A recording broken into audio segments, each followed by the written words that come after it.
शिव महापुराण में एक रावण संहिता के अंतर्गत 4 तिलक का वर्णन आता है। थोड़ा सावधानी से सुनिएगा। 4 तिलक का वर्णन रावण संहिता के अंतर्गत आता है और अथर्ववेद में भी कुछ वृक्षों की फल पत्ती का वर्णन आता है, उसका भी स्मरण इस कथा के माध्यम से। पहले नंबर का तिलक होता है सफेद आंकड़े की जड़ का तिलक। सफेद आंकड़े की जड़ का तिलक। सफेद आंकड़े की जड़ देखिए, आप लोगों ने सफेद आंकड़े का पुष्प देखा है?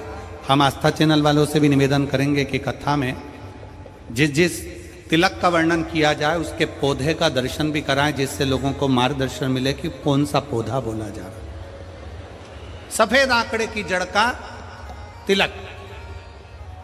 और यही सफेद आंकड़े की जो जड़ होती है संतान प्राप्ति के लिए, तुम रुकेश्वर का नाम लेकर कमर में लाल धागे में बांधा जाता है, जैसा आप लोग पहले कथाओं के माध्यम से श्रवण कर चुके। एक होता है पहले नंबर पर सफेद आंकड़े की जड़ का तिलक। ये क्या काम आता है और किस लिए लगाया जाता है? तो शिव महापुराण की कथा कहती है, जिस दिन आपको लगे कि मुझे इस कार्य के लिए जाना है और ये मेरा कार्य सफल होना चाहिए, ये कार्य मेरा रुक रहा है, इस कार्य में बाधा आ रही है, ये कार्य मेरा अटक रहा है, उस दिन सफेद आंकड़े की जड़ को थोड़ा सा घिसकर और घिसने के बाद उसको अष्ट विनायक में से किसी भी एक विनायक श्री गणेश जी का नाम लेकर अपने मस्तक पर थोड़ा सा तिलक उस सफेद आंकड़े की जड़ का लगाकर चले जाइए। वो कार्य आपका सफल होकर ही रहेगा। भले 8 दिन लग जाएं, 10 दिन लग जाएं, पर सफलता उस कार्य में मिलती जरूर। पहले नंबर पर आता है सफेद आंकड़े की जड़ का तिलक। दूसरे नंबर पर अपामार्ग की बीज का तिलक। अपामार्ग एक पौधा होता है, आप लोग टीवी पर उसका दर्शन कर रहे होंगे, एलईडी पर आप देख रहे होंगे। अपामार्ग की जड़ का अर्थात अपामार्ग का जो पौधा होता है उसका जो बीज होता है, जैसे आप ऊपर लगा हुआ देख रहे हैं, इसमें बीज लग रहा है। पौधे को आप लोग देख रहे होंगे टीवी पर, एलईडीओ पर, एलईडी भी चल रही है, एलईडीओ पर भी देख रहे होंगे कि ये अपामार्ग का जो पौधा होता है ये आपको आपके घर के आसपास में कहीं पर भी मिल जाएगा, जंगल में मिल जाएगा, आपके घर के पास लगा हुआ मिल जाएगा, ये हर कहीं लग जाता है। अपामार्ग का जो पौधा होता है, इसका जो बीज होता है, इसका जो फल होता है, फल में जो बीज होता है, इस बीज को सुखा लिया जाता है। सुखाकर इसको पीस लिया जाता है और पीसकर इसको जहां पर भगवान शंकर का शिवलिंग है, शिवलिंग का जल बहकर जहां से नीचे गिरता है, उसको समझ लें, थोड़ा सा आप लोग ध्यान में आ जाएगा आप लोगों के।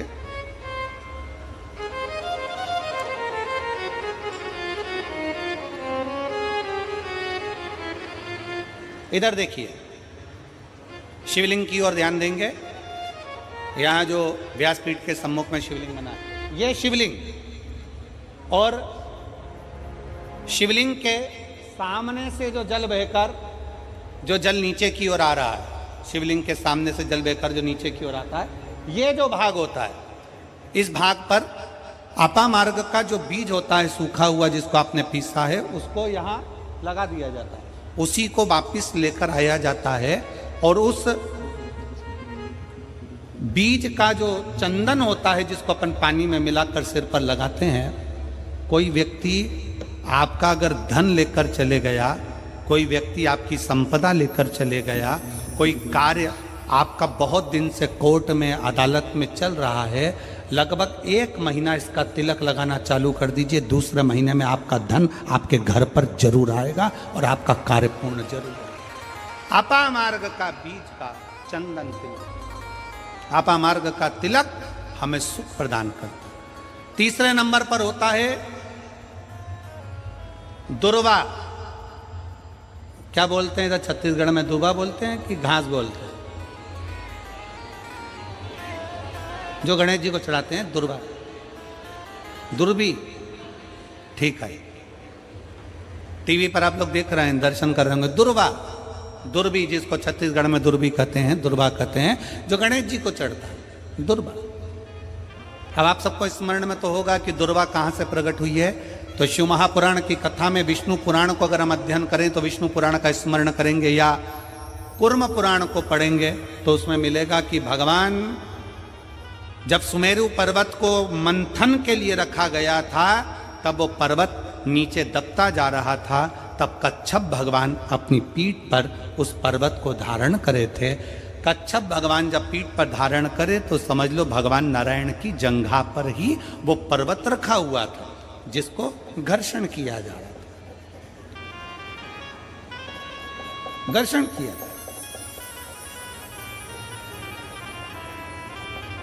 वो पर्वत जैसा जैसा घसा रहा था, रोम गिर रहे थे, उसी रोम की दुर्वा का भाव हमारे शास्त्रों में आता, उसी से दुर्वा की उत्पत्ति मानी।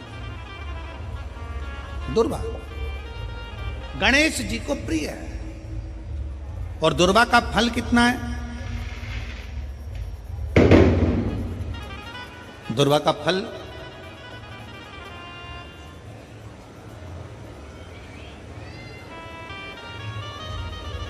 जब एक असुर ने उत्पात मचाया और गणेश जी के पास सूचना गई तो गणेश जी ने उस असुर को निगल लिया।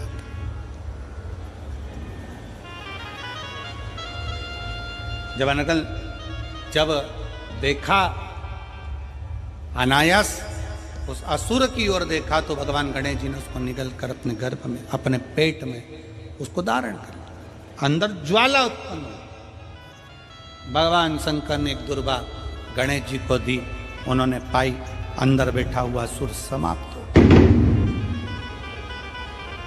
पाप कर्म हो, बेकार कर्म हो, गलत कर्म हो, असत्यता हो, या कई हमारे हाथों से हमारे द्वारा कोई पाप कर्म यदि हो जाता है, वैसे तो संपूर्ण विश्व में शिव महापुराण की कथा कहती है 4 स्थान पर प्रत्येक व्यक्ति से पाप होता है। पहला, झाड़ू लगाते समय छोटे छोटे जीव मर जाते हैं जिसका पाप माथे चढ़ जाता है। दूसरा, अग्नि जलाते समय छोटे छोटे पतंगे जल जाते हैं जिसका पाप मस्तक पर चढ़ जाता है। तीसरा, जल में कपड़े धोते समय, स्नान करते समय छोटे छोटे जीव मर जाते हैं जिसका पाप माथे चढ़ जाता है। चौथे नंबर का, चलकर जाते समय अपने पांव के नीचे, चप्पल के नीचे छोटे छोटे जीव मर जाते हैं जिसका पाप माथे चढ़ जाता है। शिव महापुराण की कथा कहती है एक दुर्वा शंकर जी को, एक दुर्वा गणेश जी को जब हम समर्पित करते हैं तो हमारे मस्तक का सारा पाप अपने आप समाप्त हो जाता है। दुर्वा में इतना तेज हो, दुर्वा। और शिव पुराण कह रही है तीसरे नंबर का तिलक है दुर्वा का। दुर्वा का तिलक, दुर्वा को चढ़ी हुई जब छोटी सी दुर्वा लेकर उसको सूखने के बाद भस्म बनाकर शंकर को चढ़ाकर उस भस्म को लाकर मस्तक पर यदि तिलक लगाया जाए, उस दुर्वा का तिलक यदि मस्तक पर लगाया जाए, कोई व्यक्ति तुमसे कह दिया कि तेरे बस का ये नहीं है, कोई न कह दिया तू ये सरकारी नौकरी पा ही नहीं सकता, कोई न कह दिया कि तू ये काम कर ही नहीं सकता, तू मकान बना ही नहीं सकता, कोई न कह दिया तेरी दुकान चलेगी ही नहीं चाहे कितनी खोल ले, अगर आपका कोई आत्मबल नीचे गिराता है तो 20 दिन तक दुर्वा का तिलक यदि मस्तक पर लगाया जाए तो आत्मबल भी बढ़ता है और कार्य सिद्ध होता है। ये दुर्वा तिलक की महत्व है। चौथे नंबर पर आता है बेलपत्र की जड़ का तिलक, जिसको हम पहले भी कथाओं में बोल चुके हैं कि बेलपत्र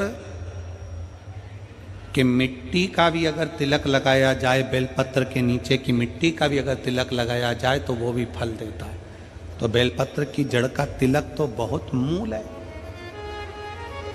कभी मान लो कहीं बेलपत्र की जड़ ऐसे नहीं निकालना चाहिए, बेलपत्र हरा भरा रहे तो कभी उसकी जड़ नहीं निकालना, कभी भी मान लो कोई बेलपत्र का वृक्ष सूख गया, कोई बेलपत्र का वृक्ष अगर सूख गया है, उसकी अगर जड़ मिल गई है, तो उसको घिस कर उसका चंदन बनाकर शिव का लेपन कर उस चंदन को अपने मस्तक पर भी धारण कर सकते।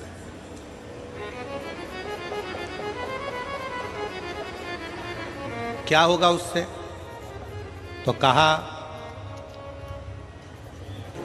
किसी व्यक्ति को कोई कार्य के हेतु आपने बोला है और वो व्यक्ति कार्य से इनकार कर रहा है, मना कर रहा है कि ये मेरे बस का नहीं है, मैं नहीं करूंगा, उठाओ तुम्हारी फाइल लेकर जाओ यहां से, ये मैं नहीं करूंगा। तुम्हें लग रहा है कि ये केस मुझे जीतना है और मैं सत्य हूं और मेरा केस मुझे जीतना है और असत्यता भारी पड़ रही है, झूठ भारी पड़ रहा है, उस समय पर बेलपत्री का चंदन का तिलक या बेलपत्री के वृक्ष की मिट्टी का तिलक व्यक्ति को सफलता जरूर देता है। उस तिलक को धारण जरूर करना चाहिए,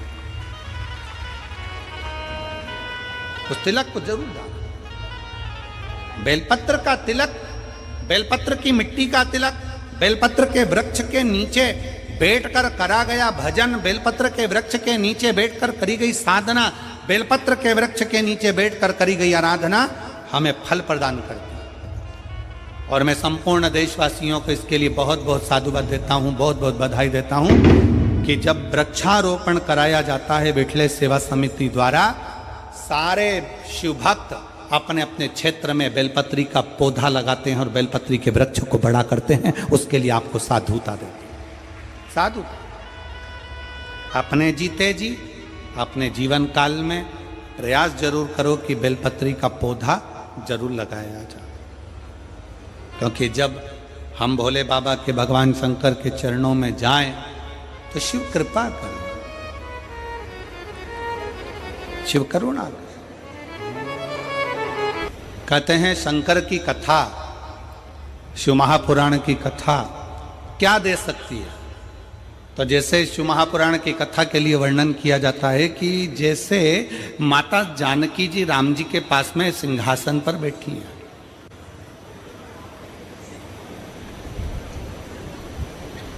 माता जानकी जी राघव जी के साथ में राम जी के साथ सिंहासन पर बैठी हैं, और माता जानकी जब सिंहासन पर बैठी हैं, सिंहासन पर विराजमान है, तो माता जानकी जी ने राम जी से, राघव जी से प्रार्थना करी है, राम जी से निवेदन किया, राम जी से प्रार्थना करी, प्रभु मेरे मन का एक संशय है, आप मिटाएंगे क्या? राम जी ने पूछा कौन सा संशय है तुम्हारा, क्या संशय? बोलो क्या संशय सीता, आपका संशय है क्या? माता जानकी जी ने कहा मेरे भीतर का संशय यह है प्रभु कि आप अयोध्या के राजा बने इसलिए आप खुश नजर आ रहे हो, प्रसन्न नजर आ रहे हो। सुग्रीव जी किष्किंधा के राजा बने इसलिए प्रसन्न नजर आ रहे हैं, इसलिए उन्हें प्रसन्नता है।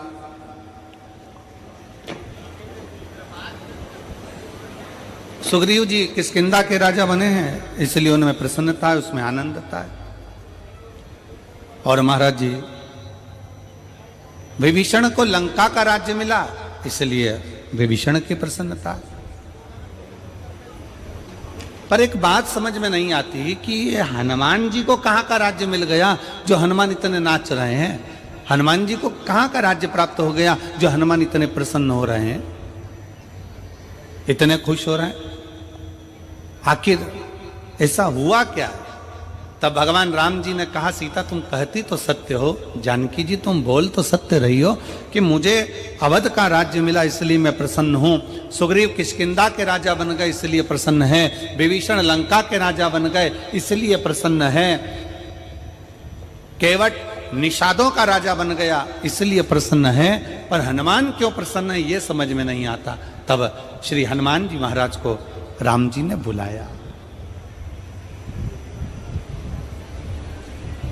राम जी ने, और राम जी ने बुलाकर कहा क्यों रे हनुमान एक बात बता, मुझे अवध का राज्य मिला इसलिए प्रसन्न हूं, केवट निषादों का राजा बन गया इसलिए प्रसन्न है, सुग्रीव किष्किंधा का राजा बन गया इसलिए प्रसन्न है, और विभीषण लंका का राजा बन गया इसलिए प्रसन्न है, पर यह बता हनुमान तुझे कहाँ का राज्य मिल गया, तुझे इतना प्रसन्न है। तब हनुमान जी कहते हैं मेरे राम, आपके चरणों का राज्य मुझे मिल गया, इससे बढ़कर सुख और दुनिया का कोई सुख नहीं।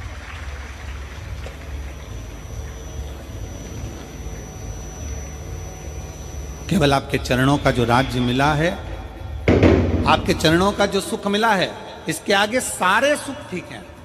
और यही शिव महापुराण की कथा में नंदीश्वर भगवान शंकर से कहते हैं। इसी शिव महापुराण की कथा के अंतर्गत नंदी भगवान शंकर से विनय करते हैं। नंदी भगवान शंकर से कहते हैं कि हे प्रभु, जिस भक्त के हृदय में, जिस भक्त के दिल में, जिस भक्त की चित्तवृत्ति में आपके दर्शन का भाव प्रकट हो जाए, आपके चरणों की सेवा प्राप्त हो जाए, आपके मंदिर में एक लोटा जल समर्पित होने लगे, आपके चरणों की स्तुति होने लगे, तो भगवान नंदीश्वर कहते हैं समझ लेना प्रभु कि उसके जीवन में कहीं ना कहीं का राज्य स्थापित हो गया, इसलिए वो आपकी भक्ति में लगा हुआ है। उसको कहीं ना कहीं का राज्य स्थापित हो गया, इसलिए वो भक्ति में रमा हो गया।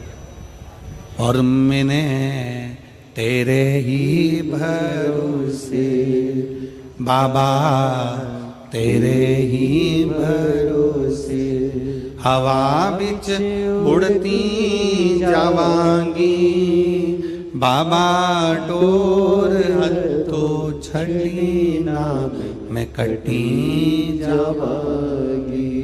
भोले मैं तेरी पतंग, शंभो मैं तेरी पतंग, हवा बिच उड़ती जावांगी, बाबा डोर हथो छड़ी ना मैं कटी जावांगी।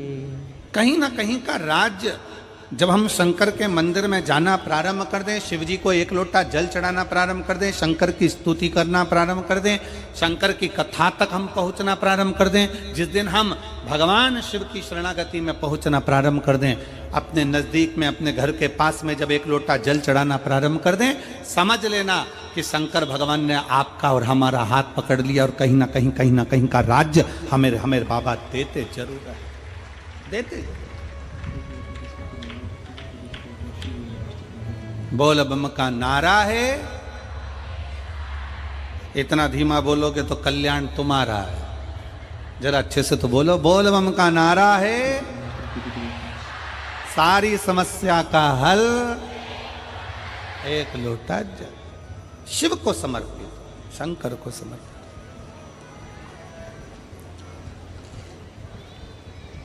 जल शिव का,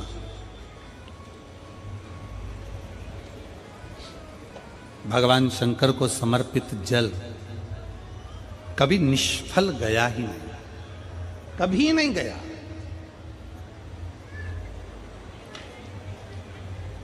शंकर भगवान को चढ़ाया गया जल कभी निष्फल नहीं जाता। शिव पर करा गया भरोसा कभी टूटता नहीं है। संसार वालों पर भरोसा करोगे, दुनिया पर भरोसा करोगे तो हो सकता है कि वो टूट जाए, पर भगवान शिव पर करा गया भरोसा कभी नहीं टूटता। शिव महापुराण की कथा कहती है कि शंकर की कथा में पहुंचने वालों को 4 फल की प्राप्ति होती, 4 गुण। शिव महापुराण की कथा में पहुंचने वाले के भीतर 4 गुण प्रकट होने लगते हैं। शिव महापुराण की कथा सुनने वाले के अंदर 4 गुण अपने आप आने लगते हैं। पहले नंबर का है संयम, दूसरे नंबर का है सदाचार, तीसरे नंबर का है स्नेह और चौथे नंबर का है सेवा।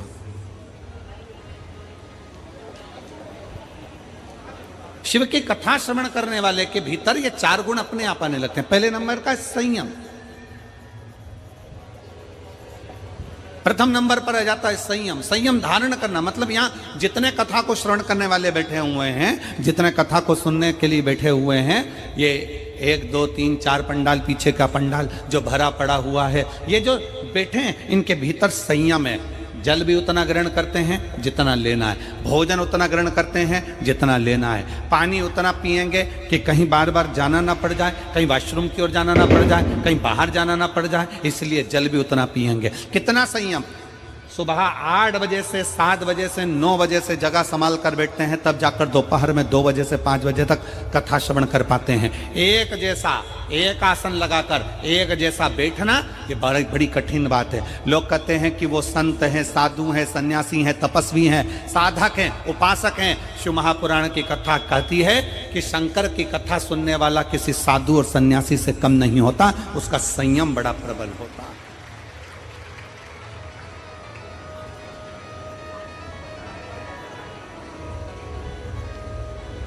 और जो यहां रुकते हैं, रात्रि का विश्राम करते हैं,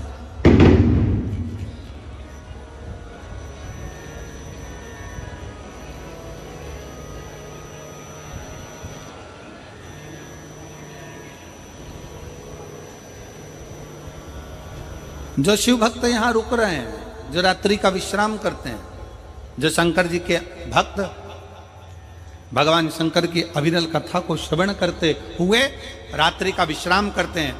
लोग कहते हैं कि गुरुजी पंडाल में रहकर रात्रि विश्राम का फल क्या है? शिव महापुराण की उमा संहिता कहती है पंडाल में रुककर शिव महापुराण की कथा श्रवण करने का फल है 12 ज्योतिर्लिंग में बैठकर रात्रि का विश्राम कर कर शिव की स्तुति करने का फल है। बैठे हो, अविरल भक्ति को धारण कर रहे हो। शिव महापुराण का सबसे पहला गुण जो मनुष्य को प्राप्त होता है, शिव महापुराण के 4 गुण हमें कथा में बैठने से ही प्राप्त हो जाते। पहले नंबर का है संयम, कथा में बैठे संयम प्राप्त हो गया। दूसरे का नाम है सदाचार, एक दूसरे के प्रति आदर का भाव, सम्मान का भाव, सत्कार का भाव, ये प्राप्त हो जाता है। और हमारा निवेदन है शिव महापुराण की इस कथा के माध्यम से सभी शिव भक्तों को और सेवादारों को, जितने सेवा करने वाले सेवक लगे हैं, शंकर के भक्त लगे हैं, और फिर निवेदन है कि सेवा करने वाले कभी ये मत सोचना कि तुम किसी की सेवा कर रहे हो, बल्कि ये सोचना कि भोले बाबा ने, भगवान शंकर ने हमको इस लायक बनाया कि हम पंडाल में खड़े होकर किसी की सेवा कर सक रहे हैं।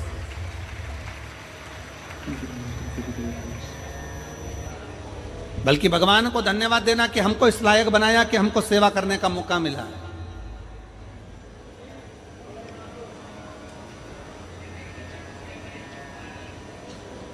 हमको इस लायक बनाया कि हम भगवान की कथा में बैठकर किसी की सेवा कर रहे हैं। भगवान को प्रार्थना कर रहे हैं कि ये आपकी करुणा, ये आपकी उदारता, ये आपकी कृपा है, ये आपकी दया है। और मेरी जीजियों से भी निवेदन है, जितनी मेरी जीजियाँ यहाँ बैठी हैं, जितने मेरे जीजा यहाँ बैठे हैं, उनसे भी निवेदन है, बेटी बेटाओं से भी निवेदन है। आप किसी को अगर एक गिलास पानी पिला रहे हो, आप अगर घर से टॉफी लेकर आए हो, बिस्कुट लेकर आए हो, कोई रोटी लेकर आए हो, चावल बनाकर लेकर आए हो, खिचड़ी बनाकर लेकर आए हो, और किसी को आप अगर मुंह झूठा करा रहे हो, तो भी भगवान को निवेदन करना, भगवान को धन्यवाद देना कि तेरी बड़ी कृपा है जो तूने मेरे घर में ऐसा अन्न दिया कि मैं किसी शिव भक्त का मुंह झूठा करवा पाई। ये तेरी उदारता ही, ये तेरी कृपा, ये तेरी करुणा है, ये तेरी उदारता। और तू कृपा करा तो हो सका, तूने करुणा करी तो हुआ, वरना हो नहीं सकता।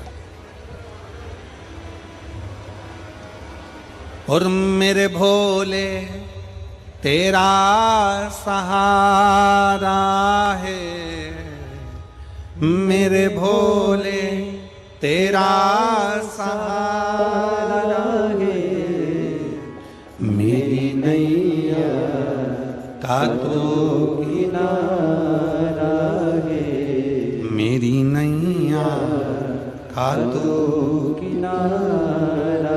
आप भगवान को धन्यवाद देना कि भगवान आपने मेरे को इस लायक बनाया, मेरे घर में ऐसा अन्न दिया, मेरे घर में ऐसा धन दिया कि मैं किसी शंकर के भक्त का मुख झूठा करा सके। ये तेरी उदारता, ये तेरी कृपा, ये तेरी करुणा, ये तेरी दया है।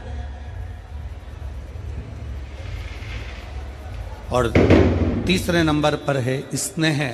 शिव महापुराण की कथा कहती है कि भगवान शंकर की कथा तीसरा गुण देती है सबको प्रेम करना, सबको स्नेह करना, सबको स्नेह के माध्यम से रिझाना। स्नेह करो। और आप सब देखेंगे भगवान शंकर की इस कथा के माध्यम से आप लोग अपने स्मरण में लेंगे स्नेहता। जो रात्रि को रुकने वाले होते हैं, जो रात्रि को विश्राम करने वाले होते हैं, जो शंकर के भक्त होते हैं, शिव के मंदिर में जाने वाले होते हैं, एक लोटा जल चढ़ाने वाले होते हैं, शंकर की स्तुति करने वाले होते हैं, उनमें आपस में इतना स्नेह हो जाता है, इतना प्रेम बढ़ जाता है, इतना प्रेम बढ़ जाता है कि वो प्रतिदिन शंकर के मंदिर में बैठकर भगवान शंकर का मंत्र का स्मरण करते रहते हैं। श्री शिवाय नमस्तुभ्यं, श्री शिवाय नमस्तुभ्यं। उनका स्नेह बढ़ जाता, उनका प्रेम बढ़ जाता। शिव महापुराण की कथा कहती है कि शिव पुराण श्रवण करने वाले, शंकर के मंदिर में एक लोटा जल चढ़ाने वाले, शंकर की स्तुति करने वाले, शंकर के मंत्र का जाप करने वाले, पंचाक्षर मंत्र का जाप करने वाले, नमः शिवाय, षडाक्षर मंत्र का जाप करने वाले, ओम नमः शिवाय, या शंकर की अविरल भक्ति में डूबने वाले के घर में धीरे धीरे धीरे धीरे प्रेम बढ़ना प्रारंभ हो जाता है। भगवान शंकर के मंदिर में स्नेह बढ़ना, भगवान शंकर के भाव से घर और परिवार में भी प्रेम बढ़ना प्रारंभ हो जाता है। शिव महापुराण की कथा 4 गुण देती है। उसमें पहला गुण है आपका संयम, दूसरा गुण है आपका सदाचार, और तीसरा गुण है आपका स्नेह प्रेम, और चौथे नंबर का गुण है सेवा। शिव महापुराण की कथा कहती है कि सेवा का भाव अपने आप जागृत हो जाता है, अपने आप। कौन कौन है जो शंकर जी के मंदिर में एक लोटा जल चढ़ाते हो? जरा हाथ उठाओ, जरा। सब चढ़ाते हो? रख लो, रख लो, बहुत बढ़िया। शिव कृपा बनी रहे आप पर। जय जोहार। लोटा जल तो शंकर जी के मंदिर में चढ़ाने के लिए जा रहे हो, शिव की स्तुति करने के लिए जा रहे हो, शंकर का गुणगान करने के लिए जा रहे हो।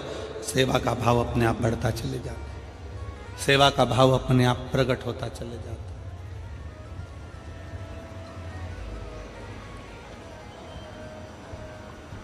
सेवा का भाव अपने आप अंदर प्रकट होने लगता है, अपने आप। और बोलो री मेरी जीजियों, एक बात बताओ, छत्तीसगढ़ की मेरी बहनों, मेरे जीजाओं, मेरी बेटियों, बेटाओं, मेरी माताओं, मेरे भाई, एक बात बताइए, छत्तीसगढ़ में इतनी कथा हुई और मेरा विश्वास कहता है, मेरा भरोसा कहता है कि जितने मेरे भाई बहन यहाँ बैठे हैं, इन्होंने शंकर जी की कथा में आने वाले शिव भक्तों का किसी ना किसी रूप में, चाहे टॉफी से, चाहे बिस्कुट से, चाहे पानी से, चाहे चावल से, चाहे किसी ना किसी रूप में, जितने यहाँ बैठे हैं इन्होंने सेवा करी है। इन्होंने कहीं ना कहीं किसी ना किसी का मुंह झूठा जरूर कराया। बोलो कराया कि नहीं कराया? जम के तो बोलो जरा, कराया है ना? किसी ना किसी रूप में भगवान शंकर के भक्तों का। तो यही तो हमारा शिव पुराण कहता है कि सेवा का भाव जागृत करो, सेवा के क्रम को प्रबल करिए।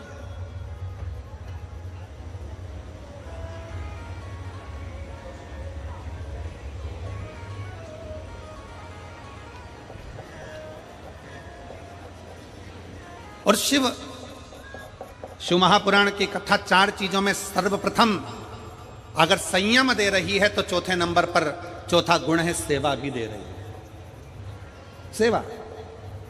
और सबसे प्रबल सेवा का गुण किसका हो सकता है? तो शिव महापुराण की कथा कहती है अगर सेवा करने का तरीका सीखना है तो मेरे भोलेनाथ से, मेरे शंकर भगवान से सीखिए। देवता जब हर तरह से हताश हो जाते हैं, देवता जब हर तरह से हार जाते हैं, तब भगवान शंकर की शरण में जाते हैं। और शिव जी उनसे एक ही बात कहते हैं कि तुम चिंता मत करो, तुम चिंतन करो, बाकी क्या इन असुरों का संहार मैं कर दूंगा, तुम चिंतन करो। तुम्हारा काम है भगवान की अविरत भक्ति को धारण करना, तुम्हारा काम है भगवत भजन को धारण करना, भगवान की अविरत भक्ति को धारण करना। अभी आपने देखा होगा, इसके पहले कथा थी मेरठ में, सुनी थी क्या आप लोगों ने? किस किस ने सुनी? जरा हाथ उठाओ। सुनी सब लोगों ने? रखो। मेरठ में कथा थी तो आपने देखा होगा कि सेवा का क्रम किसको कहते, जरा ध्यान दीजिएगा। आपने देखा होगा कि जो भगवान शंकर की अविरल भक्ति में लगे हुए भक्त थे, वो तो भगवान शिव की स्मरण में लगे थे, भगवान शंकर की भक्ति में लगे थे। और कई ऐसे भी थे जिनको शंकर की भक्ति, शंकर का स्मरण, शंकर का नाम जाप, शंकर का एक लोटा जल सुहा नहीं रहा। कई ऐसे भी।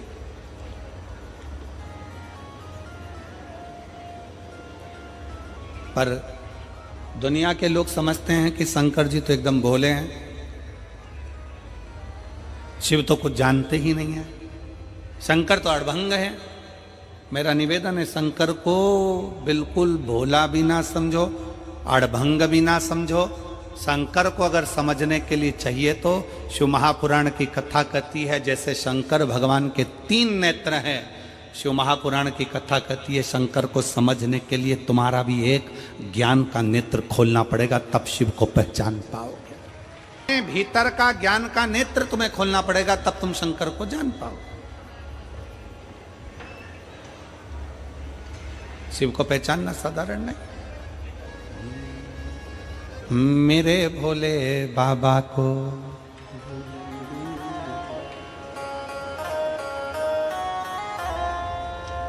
अरे मेरे भोले बाबा को अनाड़ी मत समझो, मेरे भोले बाबा को अनाड़ी मत समझो, मेरे भोले बाबा को अनाड़ी मत समझो, मेरे भोले बाबा को अनाड़ी मत समझो। दोनों हाथों से मेरे भोले बाबा को अनाड़ी मत समझो, मेरे भोले बाबा अनाड़ी मत समझो, अनाड़ी मत समझो, अनाड़ी मत समझो, अनाड़ी मत समझो, अनाड़ी मत समझो, अनाड़ी मत समझो, अनाड़ी मत समझो, अनाड़ी मत समझो, अनाड़ी मत समझो। ओ मेरे भोले बाबा को, भोले बाबा को अनाड़ी मत समझो, मेरे भोले बाबा को अनाड़ी मत समझो। बड़े भाव से दोनों हाथों से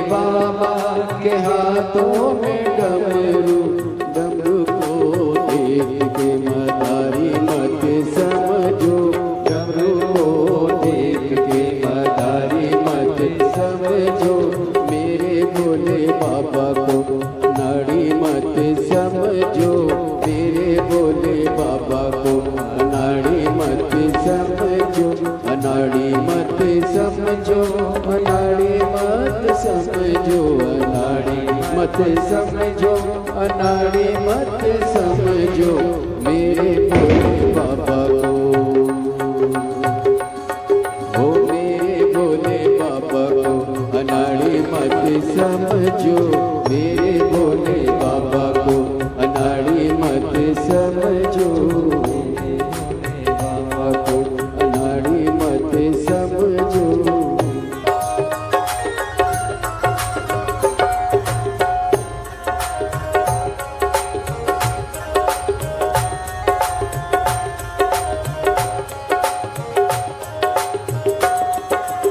मेरे भोले बाबा के कांधे पे झोली, मेरे भोले बाबा के कांधे पे झोली, मेरे भोले बाबा के कांधे पे झोली, मेरे भोले बाबा के कांधे पे झोली। वो झोली को देख के मदारी मत समझो, झोली को देख के मदारी मत समझो, मेरे भोले बाबा को अनाड़ी मत समझो, मेरे भोले बाबा को अनाड़ी मत समझो। ओ मेरे भोले बाबा को अनाड़ी मत समझो, मेरे भोले बाबा को अनाड़ी मत समझो, मेरे शंभू बाबा को अनाड़ी मत समझो, मेरे भोले बाबा को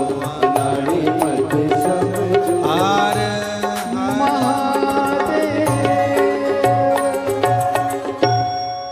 अपने स्थान पर साथ दिल से बाबा को प्रार्थना करिए, भाव से विनय करिए, निवेदन करिए। जहाँ जगह मिले वहाँ बैठकर भगवान शंकर से अपने मन का भाव व्यक्त करिए। बड़े दिल से बाबा को प्रार्थना करिएगा।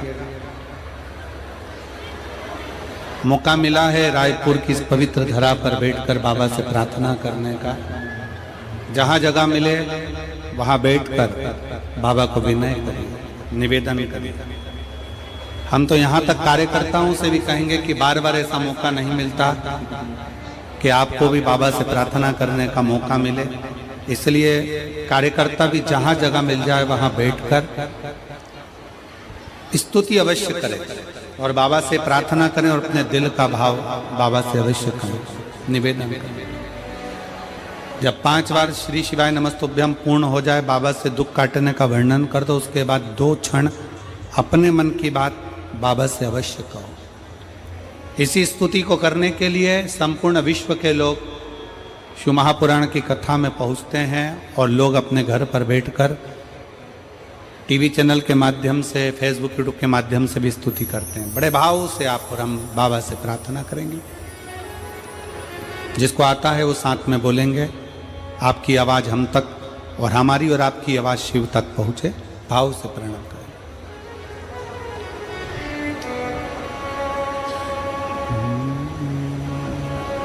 श्री शिवाय नमस्तुभ्यं। श्री शिवाय नमस्तुभ्यं। श्री शिवाय नमस्तुभ्यं। श्री शिवाय नमस्तुभ्यं। श्री शिवाय नमस्तुभ्यं। भोला सब दुख काटो मारा, ओ भोला सब दुख काटो मारा। शिव शंकर जपूं तेरी माला, भोले बाबा जपूं तेरी माला। भोला सब दुख काटो मारा, ओ भोला सब दुख काटो मारा। वेश है मंगल मंगलकारी, वेश है मंगल मंगलकारी। शमशान वासी हमारा, शमशान वासी हमारा। ओ भोला सब दुख काटो मारा, ओ भोला सब दुख काटो मारा।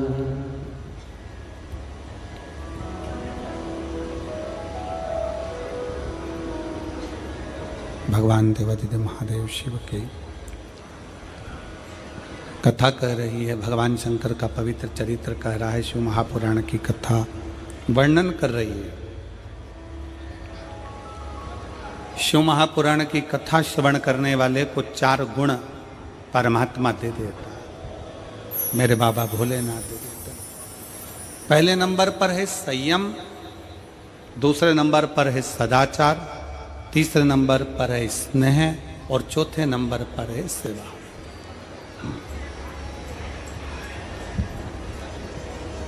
सेवा का क्रम क्या है?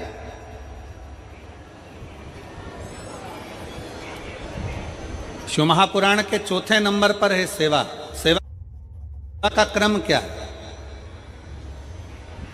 कभी मौका लग जाए, मैं संपूर्ण क्षेत्रवासियों से कहूंगा, कभी अगर मौका लगे तो एक आध बार शिव महापुराण की कथा में जाकर जरूर देखना। जितने शिव भक्त रात्रि को यहाँ विश्राम करते हैं वो प्रातः में शाम के समय कथा पूर्ण होने के बाद थोड़ा थोड़ा सेवा में लग जाते हैं। कचरा उठाना, एक और ले जाकर पटकना, किसी को तकलीफ है उसको देखना। सेवा क्या करती है? शिव महापुराण की कथा कहती है, जिंदगी में अगर कहीं पर भी ठोकर खाने को मिल रहा है, तकलीफ मिल रही है, कष्ट मिल रहा है, थोड़ा भी अगर तुम्हारे मन का नहीं हो रहा है, तो शंकर के मंदिर की सेवा प्रारंभ करो। उसके मंदिर में जाकर झाड़ू लगाओ, पोछा लगाओ, उसके मंदिर का श्रृंगार करो, उसके मंदिर में प्रकाश करो, उसके मंदिर में सेवा का क्रम जागृत करो। अपने भीतर एक पत्र है,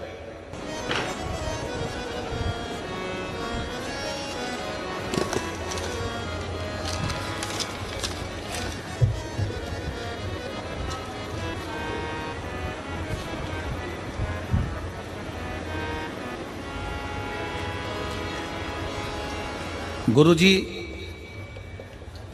मेरे ओघड़दानी ने, मेरे शंकर भगवान ने मेरा समय बदला है, इसलिए इस पत्र को मैं घड़ी में लगाकर भेज रही हूं, क्योंकि बाबा ने मेरा समय बदला है। मेरा नाम रानू साहू है, उम्र 26 साल है, ग्राम कुली, जिला बिलासपुर, छत्तीसगढ़ की निवासी हूं। पत्र को आप लोग एलईडी पर पढ़ सकते हो, आस्था चैनल पर इस पत्र का आप देख सकते हो, और हमारे साथ में इस पत्र को अवश्य पढ़ें कि जो पत्र व्यासपीठ पर आते हैं आपके द्वारा, वो पत्र में क्या लिखा होता है। बाबा ने मेरा समय बदला है, इसलिए हमारा मोबाइल नंबर ये है, पत्र को घड़ी पर लिख रही हूँ। चरणों को प्रणाम करते हुए, मेरा नाम रानू साहू है, उम्र 26 साल है, ग्राम कुली, जिला बिलासपुर, छत्तीसगढ़ का निवासी हूँ। कहीं बैठे हों रानू साहू तो हाथ हिला सकते हैं, और अगर कहीं बैठे हों तो एक बेलपत्र लेने के लिए यहाँ आ सकते हैं। आए हैं? हाथ हिलाओ जरा। ठीक है बाबू, दिख गए। आ जाओ, बेलपत्र ले जाना, आ जाइए। मेरा नाम रानू साहू है, उम्र 26 साल है, ग्राम कुली, जिला बिलासपुर, छत्तीसगढ़ का निवासी हूँ। एक लोटे जल और शिवजी पर विश्वास पर क्या बखान करूँ गुरुजी, शब्द छोटे पड़ जाएंगे। मैंने कंपटीशन एग्ज़ाम की तैयारी जुलाई 2021 में शुरू की थी, तभी अक्टूबर में सब इंस्पेक्टर की भर्ती निकली। दरअसल भर्ती 2018 की थी, लेकिन 2021 में उसकी भर्ती फिर से नए फार्म पर भरा गया। 2018 के लिए ग्रेजुएट नहीं हुई थी, तो मैं 2021 में फार्म डाली। इस परीक्षा में कुल 5 चरण थे। जैसा तैयारी इस एग्ज़ाम के लिए चाहिए था गुरुजी, मेरा 40 से 50% भी नहीं था, क्योंकि मुझे कुछ भी समय हुए थे तैयारी करते हुए। 2022 के महाशिवरात्रि के दिन मेरी बुआ जी ने आपकी कथा के बारे में बताया, तब से हम लोग कथा सुनने लगे। भाटापारा में पहली बार कथा सुनी पंडाल पर बैठकर, उसके बाद से ऊर्जा उत्पन्न हुई। मैं गुरुजी मैं कर सकती हूँ, मेरे बाबा मेरे साथ में है, ये ऊर्जा मेरे भीतर उत्पन्न हुई। क्योंकि आप कथा में कहते हो कि जितनी मेहनत करिए उससे 4 गुना अपनी मेहनत को ज़्यादा बढ़ाओ, जितना परिश्रम करे उससे 4 गुना परिश्रम करिए, और मेहनत कर कर, अच्छी पढ़ाई कर कर, फिर एक बेलपत्र शंकर पर शहद का लगाकर फिर शिव के धाम जाओ। मैंने जब हर चरण दिए तब एक ही बात बाबा को बोलती थी, बाबा मेहनत आप किए हो, एग्ज़ाम देना आप जा रहे हो, मैंने एग्ज़ाम भी नहीं दिया है, मैंने मेहनत भी नहीं करी, सब आपने किया। हमारा सब इंस्पेक्टर का प्री और मेंस पेपर निश्चित तिथि में हमें पता नहीं था गुरुजी। प्री सिर्फ 12 दिन पहले बताया गया और मेंस का एग्ज़ाम 14 दिन पहले मेहनत करी गई। पूर्ण विश्वास रखा, लेकिन बाबा चरणों में उत्तीर्ण किया। कुछ कारणवश भर्ती में कोर्ट कचहरी हुई, जिसके कारणवश 1-1.5 साल परिणाम तैयार नहीं हुआ। मुझे मेरे बाबा पर भरोसा था, सच्ची भक्ति मैंने करी थी और विश्वास मेरे बाबा पर था, तो खुद पर और बाबा पर भरोसा करा कि मैं तेरे मंदिर में झाड़ू लगाती हूँ, पोछा लगाती हूँ, सेवा करती हूँ, मेरा विश्वास टूटने मत देना बाबा। और बाबा की कृपा से 28 अक्टूबर 2024 को परिणाम घोषित हुआ और मेरे बाबा की कृपा से छत्तीसगढ़ पुलिस में मेरा चयन सब इंस्पेक्टर के पद पर हो गया। मैं दरोगा बनी। मैं बाबा को धन्यवाद देने के लिए यहाँ पर आया हूँ और बाबा को प्रणाम करने के लिए आई हूँ।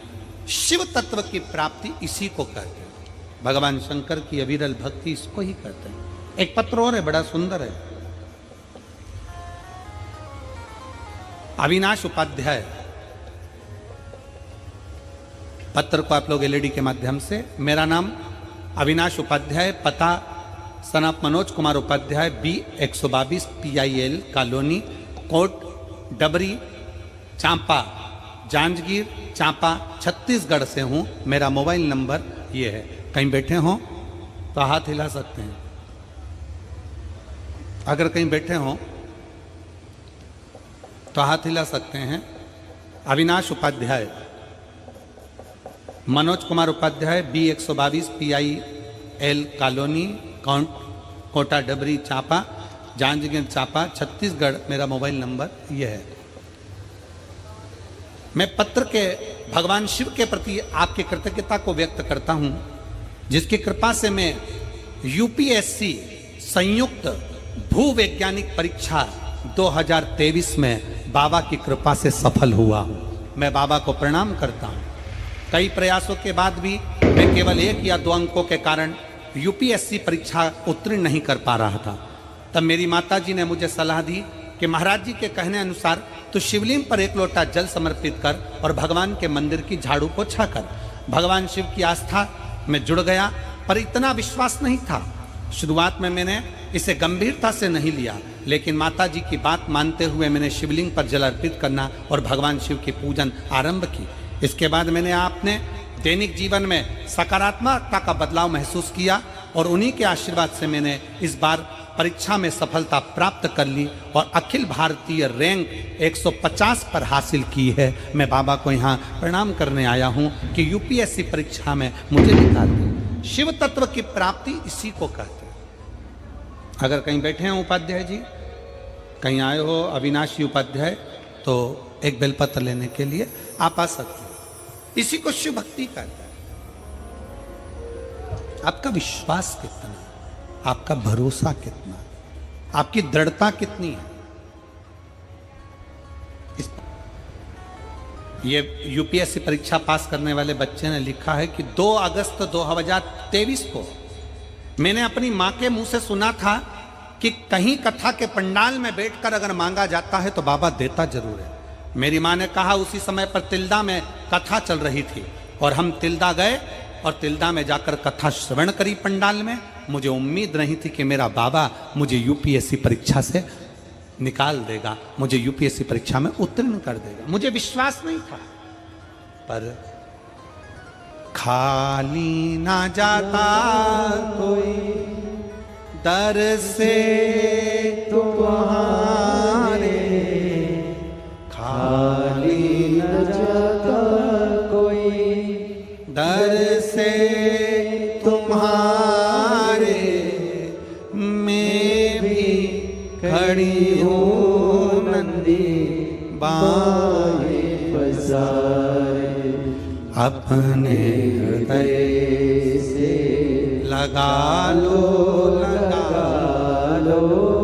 गिरा जा रहा हो, उठा लो बोले अपने दर से अब तो ना टालो, गिरी जा रही हो, उठा लो। शिव महापुराण की कथा सेवा के भाव को जगाती है कि सेवा का क्रम क्या होना चाहिए। आ जाइए।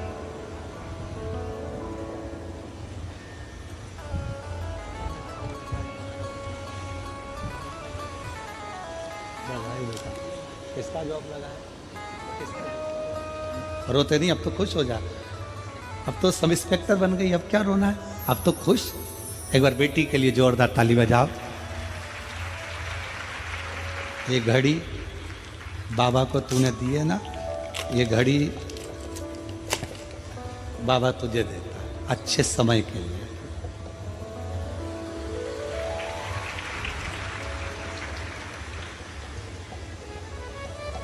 रोइए नहीं माँ, आप तो खुश होइए, अब बेटी इंस्पेक्टर बन गई और क्या चाहिए।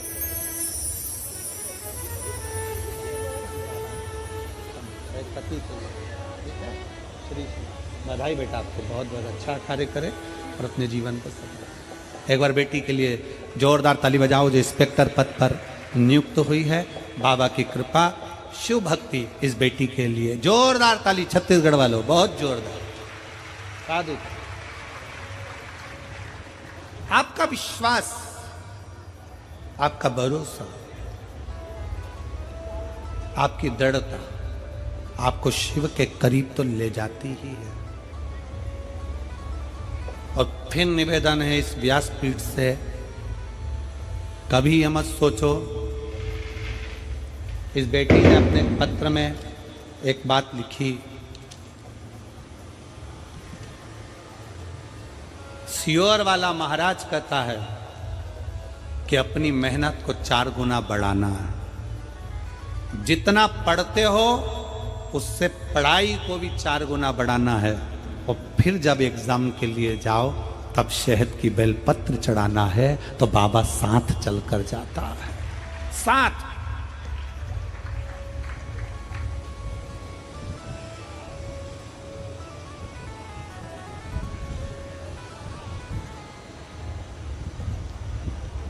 और इसमें पत्र में लिखा बेटी ने कि श्री शिवाय नमस्तुभ्यम। जम के बोलो जरा, श्री शिवाय नमस्तुभ्यम। मैं इस मंत्र को छोटा समझती थी, पर यह मंत्र हमारी जिंदगी की ऊर्जा है। और आप सबसे निवेदन है इस शिव महापुराण कथा के माध्यम से, रायपुर की इस पवित्र धरा के माध्यम से, थोड़ा सा भी काम बिगड़ता है ना तो किसी मंत्री के पास जाते हो। किसके पास जाते हो? जम के बोलो जरा, मंत्री के पास। मंत्री दूसरे मंत्री के पास भेजता है, दूसरा मंत्री तीसरे मंत्री के पास भेजता है। हमारा निवेदन है, छोटे मोटे काम के लिए मंत्री को पकड़ते हो। शिव महापुराण की कथा कहती है अगर जिंदगी में तकलीफ आए, दुख आए और काम बिगड़े तो श्री शिवाय नमस्तुभ्यम मंत्र को पकड़ो, मंत्र को पकड़ो। हो सकता है कि मंत्री तुम्हारा काम ना करे, पर शिव महापुराण की कथा कहती है कि मंत्र में वो शक्ति होती है कि तुम्हारा कार्य सफल जरूर होता है। मंत्र को पकड़ो।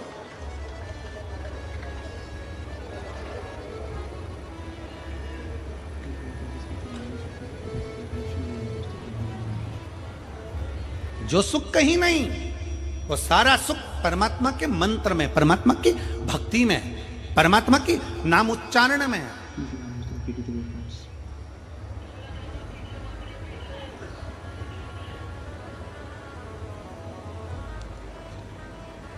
पर दुनिया के लोग समझते हैं कि हमें सुख इसी में मिलेगा, हमें सुख इसी में प्राप्त होगा।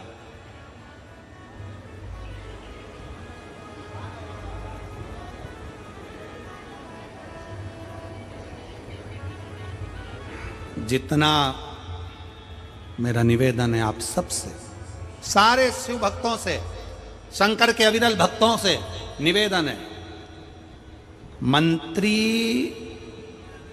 तुम्हारा काम हो सकता है सफल कर दे, पर थोड़े समय का सफल हो सकता है, पर मंत्र पंचाक्षर नमः शिवाय, षडाक्षर ओम नमः शिवाय या श्री शिवाय नमस्तुभ्यम, ये वो मंत्र है कि एक बार हमारे जीवन में सफलता लाकर दे देता है तो फिर पलटने की जरूरत नहीं पड़ती, पीछे देखने की जरूरत नहीं पड़ती।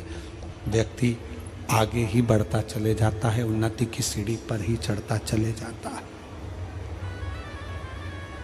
फिर उसको पीछे पलट कर नहीं देखना पड़ता, फिर वो आगे ही आगे बढ़ता है, आगे ही आगे बढ़ता है। मंत्र की शक्ति को पहचानो।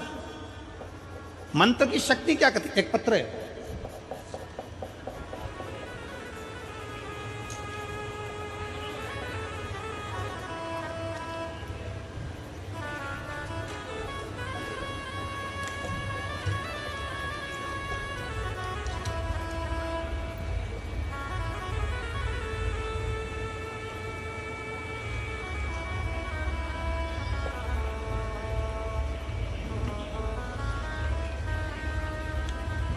मैं पप्पू देवांगन, पत्नी तमेश्वरी देवांगन। मैं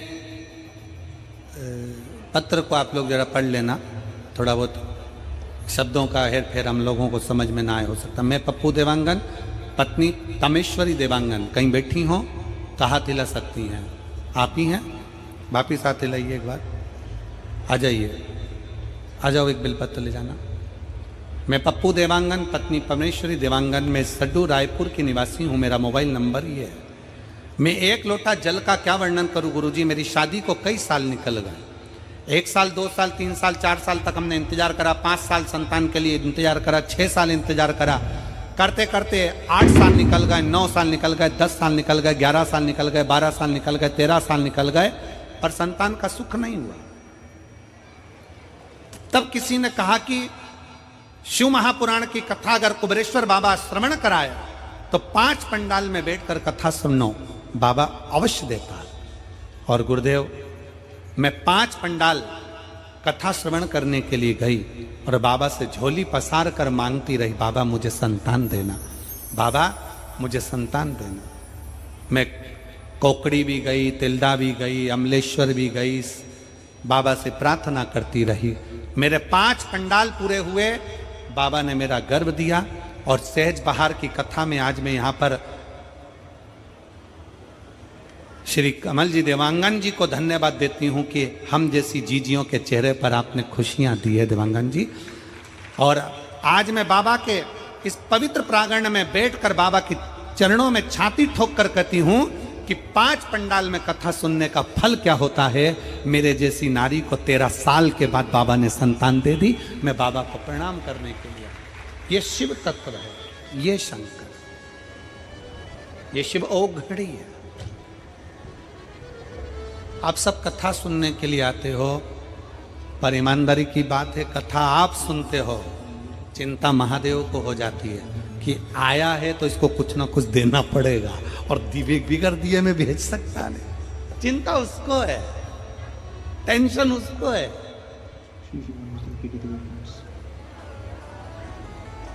आप तो आए उसके भरोसे, आप तो उसके आश्रित होकर उसके भरोसे आए।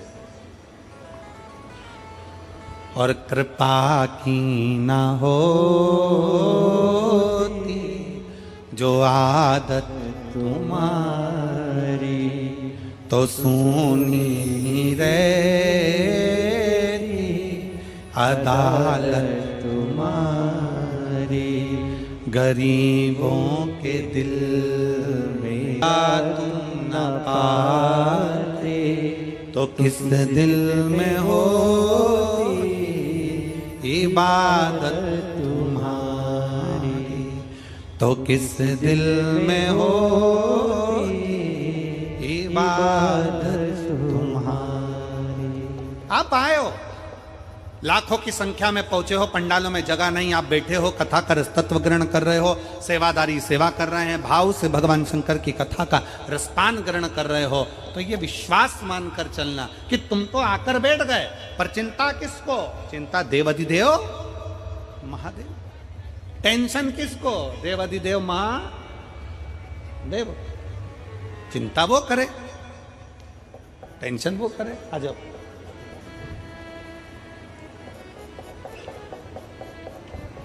शम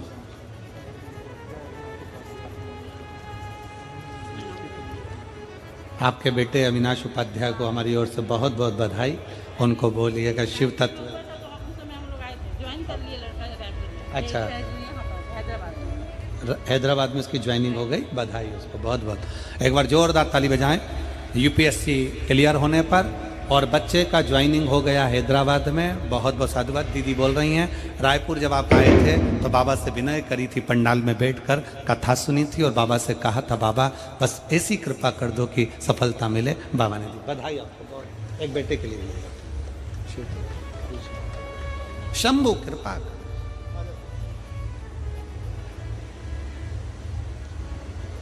शंकर की उदारता, शिव की करुणा, शिव की दया, जीवन की सुख। आप तो आ गए, बैठ गए कथा के रस्तत्व को श्रवण करने के लिए, कथा के मध्य में आकर बैठ जाते हो, कथा सुनने के लिए बैठ जाते हो। पर सबसे ज्यादा चिंता, सबसे ज्यादा टेंशन बाबा को हो जाता है कि आया है, कथा सुनने के लिए बैठा है, कथा श्रवण करने के लिए आया, मुझे देना पड़े। मंदिर